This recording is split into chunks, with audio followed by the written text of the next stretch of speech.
Hey, Rebecca, thank you so much for sharing your sketches. I think that the idea is there. I do. I think it's definitely there. We have the opening frame where she's got the kind of dried out feet, right? And that's the problem.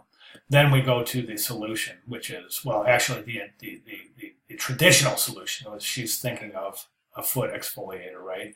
This is a little problematic here, this third frame. I mean, I'm seeing it, but I think we need to make a connection. Like, so for example, how do we say that she doesn't have a foot exfoliator? I mean, this is not bad, the question marks, but I'm not real sure if there's a logical progression from her thought of a foot exfoliator to this kind of reaching into the cabinet and having a question mark. Do you see what I'm saying? So maybe you could have her thinking of foot exfoliator and maybe just like have her hands out or somehow indicating other than this that there is no foot exfoliator. Do you see what I'm saying? So that might be the problem. And again, the solution could be as simple as having her hands out like this. Like she's thinking of a foot exfoliator, but she's saying, you see what I'm saying? So that to me, this is a critical area in the narrative, is going from I need a foot exfoliator to I don't have a foot exfoliator.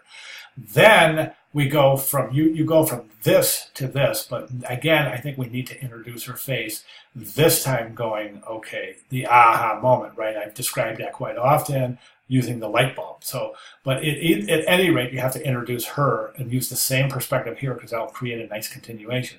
But so from her going, I need a foot exfoliator, I don't have a foot exfoliator, to I know what I'll use. Then think of, and maybe that's what you're doing here with the thought bubbles. I think that might be, but I think it would be really effective if you were to include that cheese grater in an illustration with her, so to make a connection between this thought bubbles being her thoughts of how she's going to solve the problem of not having the proper tool. Make sense?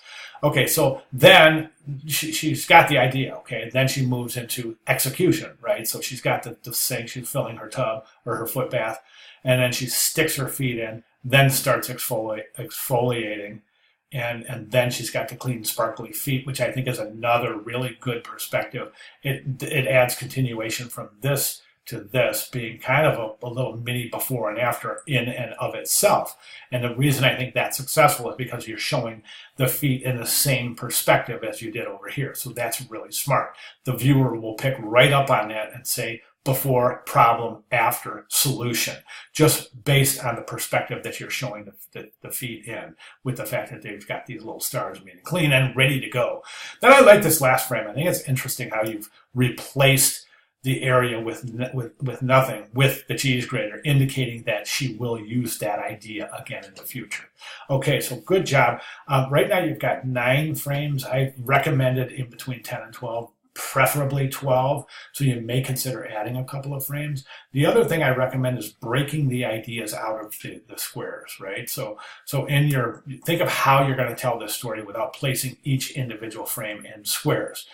That is going to really, to a high degree, it's going to define the success of this, because let's face it, okay, it's really easy. And listen, when it comes time to portfolio, when somebody's looking at your portfolio, it's really easy to tell a narrative story if you're placing each individual frame, idea, or in each individual aspect of the story in an individual frame, right? That's easy. And a portfolio reviewer will look at that and say, okay, that's an easy way to present an idea.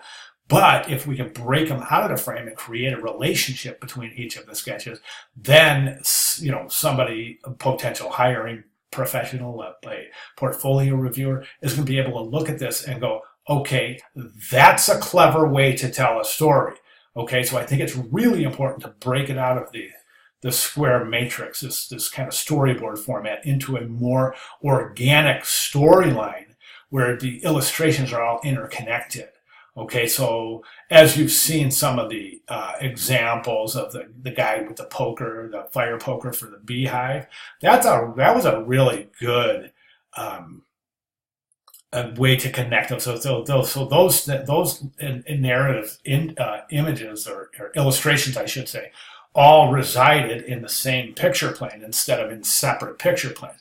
So that immediately told the viewer that these are all very intimately connected, right? So one main picture plane, and then each of the illustrations was connected by the little path of bees, right? So that was a really cool way to do it. I want you to think about that moving forward in this project, is how are we going to break these illustrations out of the individual frames and place them into one main picture frame, giving a good connection and allowing the viewer to follow some kind of a trail to see which, is the next frame, which is the last and which is the next frame, following the logical order of the story.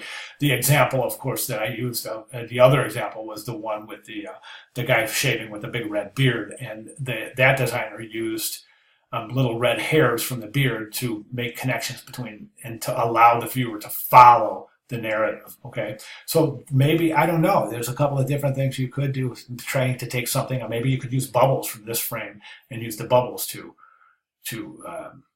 make these connections. I don't know. That's something you want to really, really think about, because that's going to be very important to the success of the project.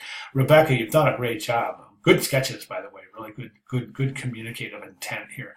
So those are my recommendations. If you have any questions, let me know. Really looking forward to this, though. Thank you. Good job.